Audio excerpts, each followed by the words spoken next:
একেবারে সর্বনিম্ন আয়ের মানুষগুলো তাদের জীবন জীবিকার জন্যে এই বস্তিতে যারা বাস করতো তারা সর্বশান্তই হয়ে গেছে, নিঃশেষ একেবারে। ঢাকা মহানগরে বারবার এই বস্তিতে আগুন লাগা এবং তাতে করে হাজার হাজার মানুষ নিঃশেষ হয়ে যাওয়া, তাদের সামান্য যা কিছু সব কিছু শেষ হয়ে যায়, এটা কখনোই কোনো তদন্ত ছাড়া মেনে নেওয়া যায় না।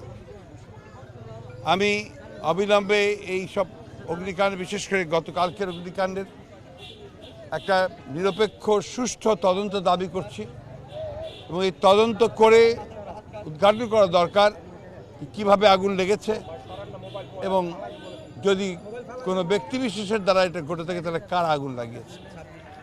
আমরা অতীতেও দেখেছি এই মিরপুরেই কাল শীতে ভয়াবহ অগ্নিকাণ্ড হয়েছে, মানুষ মারা গেছে, দগ্ধ হয়েছে।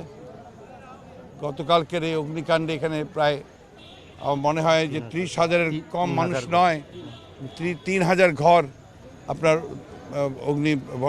ভস্মতে পরিণত হয়েছে। এটা এই নিম্ন আয়ের মানুষের জন্যে এটা সত্যিকার অর্থে একটা মর্মান্তিক ঘটনা। আমাদের উচিত যারা দায়িত্বে আছেন তারা এই বিষয়ে তদন্ত করবেন। একই সঙ্গে আমি এই সরকারের কাছে, তাদের কাছে ক্ষতিগ্রস্ত মানুষদের ক্ষতিপূরণের